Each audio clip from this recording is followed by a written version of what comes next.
ahead of Casteau and Duclos, two French riders.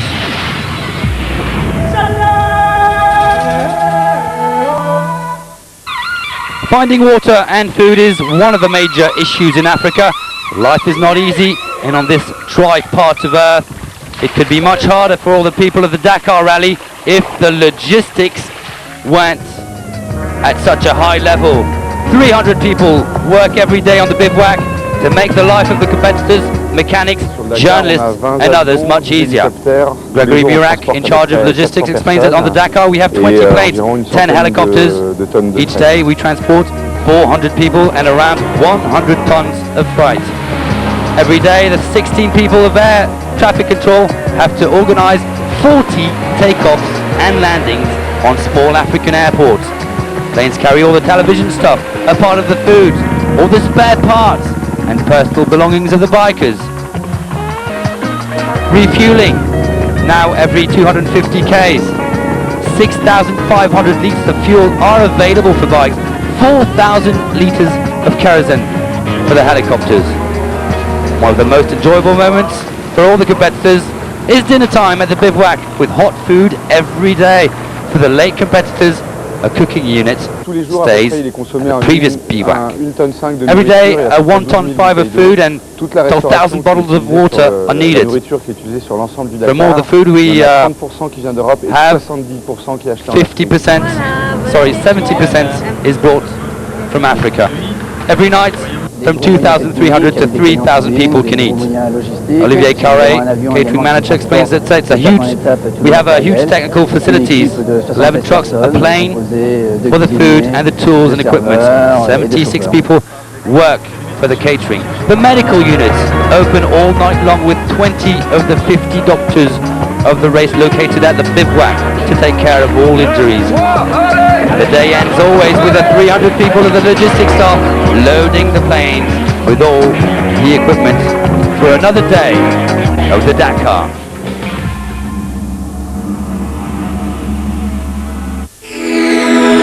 Landlocked Republic of Mali. The competitors must negotiate both vast desert terrain and the fast tracks of Mali. The contrast often proving too much for some, as their technique and skill are severely tested. Mitsubishi Motors, 10 Dakar wins, 5 in a row. The 2006 Dakar Rally. See it unfold on your channel of champions.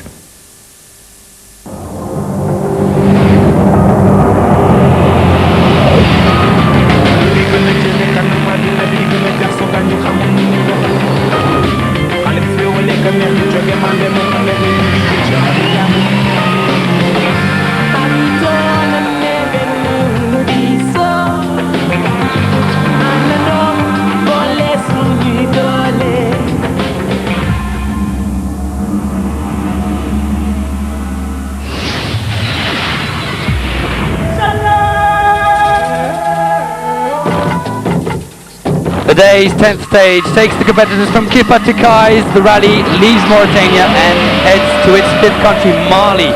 A shorter 333 kilometer stage, 283 of timed efforts. Vegetation thickens, more dirt tracks and speeds. A real transition. And indeed, a transition stage for the car drivers, and a very tricky one indeed. Dunes followed by narrow tracks.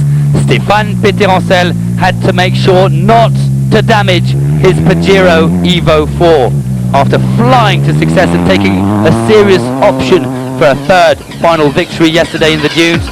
Well, it worked out perfectly on the path of Mali for the Frenchman. He finished third on the day. The Frenchman increases his overall lead, now over 40 minutes. A steady day for Peter.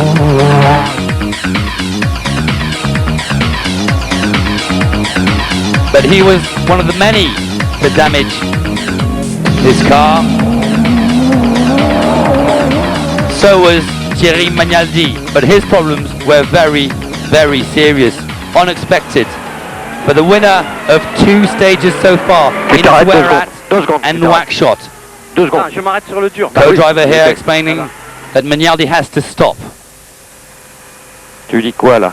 Mais là on était au 200 et ça. Non, le Navigational camp, combien? problems at the mais je vois pas, start. moi. On Looking cherche le 16. for the right way to go. Il y en a eu un annulé, d'accord, c'est bon. Parce qu'il est annulé. Waypoint 16. C'est bon. Vous êtes sûr? The former biker who finished on the podium of the bike race a few years ago was then to witness mechanical problems on his V8 engined Schlesser buggy. After losing all the front part of his vehicle yesterday, losing over an hour, Donc la roue, elle but a today it commencé was un petit peu. even J'ai worse. senti que j'avais plus de frein, quoique la pédale est devenue molle. We have Et derrière ça faisait. no more des brakes vibrations. on the back. Left wheel is going all wrong. Problems for Magnardi, problems as well for last year's runner-up, Luc Alphon, behind the steering wheel of one of the three Pajero Evo 4s. And a big shock at the beginning of the special. Pour la voiture. Et la voiture, ouais, mais je l'ai pas vu le bordel. Il a tourné. Shaky and bumpy roads in the first kilometers of Mali. Well, the Frenchman was then to hit a tree at kilometer 218, damaging his front right wheel. Current second overall was forced to stop and repair. Time loss 36 minutes on the day's winner, and all hopes of final victory almost fading away. Ah bah ouais, Alphon, c'est fini pour now nous. 40 minutes behind Peter Hansel. Pas trop de temps, mais c'est Well, yeah, it's all over for me, explains the Frenchman. We've lost dans quel état too d'esprit much vous time. êtes? Qu'est-ce que vous voulez? C'est moi qui fais la connerie, hein. What On can essaie I de se say? battre pour gagner de toute façon. Donc, It's my mistake. on n'est pas sur un rythme où We were here to win, so the pace was on est high. là pour assurer. Hein. Enfin, je veux dire, moi c'est pas mon jeu encore. We really wanted to go fast J'aimerais today. juste pas juste toucher un arbre, And pas I just hit a gros, tree, frotter not a un peu big et tree. pas démancher la rotule. But it damaged the wheel. On a quand même fait une petite erreur quand même. Mais... But it's still a small mistake. A mistake that costs a lot to Luc Alphon and his co-driver, Gilles Picard. The day's winner was to be Carlos Sainz. The dunes of Mauritania seem to have been forgotten on fastest tracks. The Spaniard was again the man to beat. Winner of the two stages in Portugal, then again in Morocco on the way to Ouarzazate. The former two-time WRC World Champion captured a fourth victory. Nani Roma, who also suffered in the sand, appears to be more comfortable on dirt tracks. Catalan finishing second today, over 4 minutes adrift. USA's Mark Miller was certainly satisfied by fourth spot on the day. He's sixth overall, over 3 hours adrift. He too hit a tree and damaged a rear view mirror. And so to Jutta Kleinschmidt. Well, the German wasn't too far behind, but not too far is just too much for the 2001 Dakar winner. On the rocky tracks, Kleinschmidt finished fifth, losing over 8 minutes. She's fifth overall. While teammate Thierry Magnardi was waiting for assistance, Jean-Louis Schlesser settled with fifth position today. Waypoint, c'est bon. Et à 100 mètres, équerre à droite, à 100 mètres. Cap, équerre à droite. But the winner of the 99 and 2000 Dakar, a bit of an argument with his co-driver. Pas de cap. On passe dans le village. Non, non, non. What do I do now? What's the direction to T'es en follow? train de me faire une connerie là. Says the boss. This T'as is pas not de the cap, right way. Pas de cap.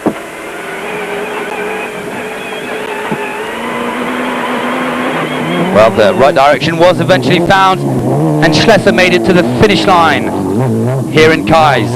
A rather good performance for Carlos Souza. The Portuguese finished seventh, losing over 11 minutes. Third overall, Janine Lavillier lost more precious time today, a total of over 13 minutes on his teammate Carlos Sainz. Not good for the South African, eighth on the day, and now 1 hour and 3 minutes behind race leader Stéphane Péterancel. Meanwhile, it was an easier day for all the others, but a bad one for the baller of Chris Hammond and his co-driver Terry Banyard. A tumble and race over for the British crew, but no serious injuries.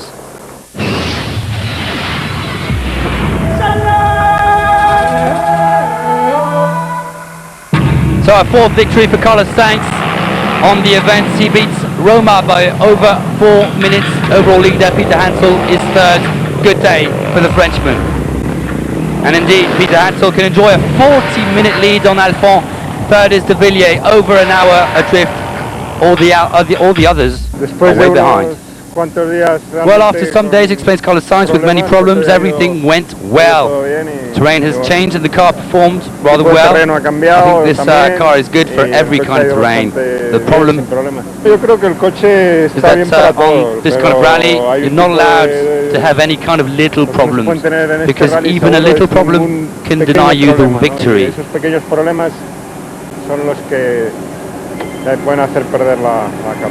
On était très The serré last few days, the gap was really small, explains Stéphane Péterancel, between myself and Alphon. We knew that it would be difficult for the first of us to do a mistake, failing under the pressure. But we have to watch out because the Volkswagens are not too far behind. And they could take the lead if we do any mistakes. So we have to be careful, even in the next stages. Although it's not very long, we all know that Black African tracks have a lot of vegetation, especially in Guinea, so it won't be easy at all. People thought that after yesterday's stage, the Dakar would have been easier, says Johan Roma, Nani Roma. The reality is that the terrain has radically changed, very narrow and technical. If you commit a mistake, you can crash into a tree. So it wasn't an easy day at all, but a difficult day. The important thing is to go on like I'm doing, keeping highly focused and trying to do the best. And at the end, everything should go away. Okay.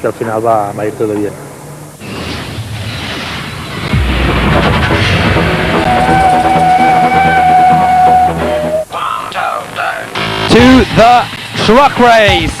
Very big problems for Hans Stacey yesterday. His truck crashing on its sides. Well, today it was a whole different story. And another special victory for the Dutchman. And on his way to the finish line, he overtook Ellen Law in his Mercedes, in her Mercedes. And Stacey eventually won the special ahead of Firdaus Kabirov, over 1 minute and 44 seconds adrift. Meanwhile, Vladimir Chagin had to settle for third position.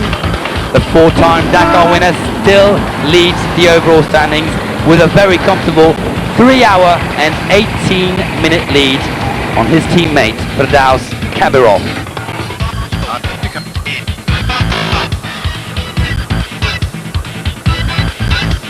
And still a great show when it's not in Mauritania, while it's in Mali, for the big machines of the Dakar.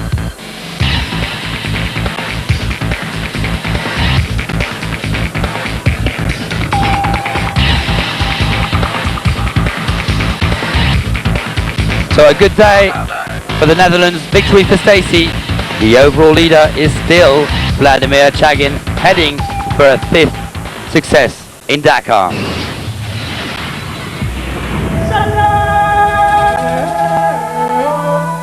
Tomorrow the rally remains in Mali and heads southeast to the capital Bamako, a total of 424 kilometers, including 231 of special, splendid settings with continuous sequences of forests and savannas, still those narrow tracks, especially for the trucks, and more villages. Bivouac in the capital, Bamako. Well, that's it from the Dakar. Another excellent day for Peter Hansel, who closes in on a possible third success. Victory number 4 for El Matador, Carlos Sainz.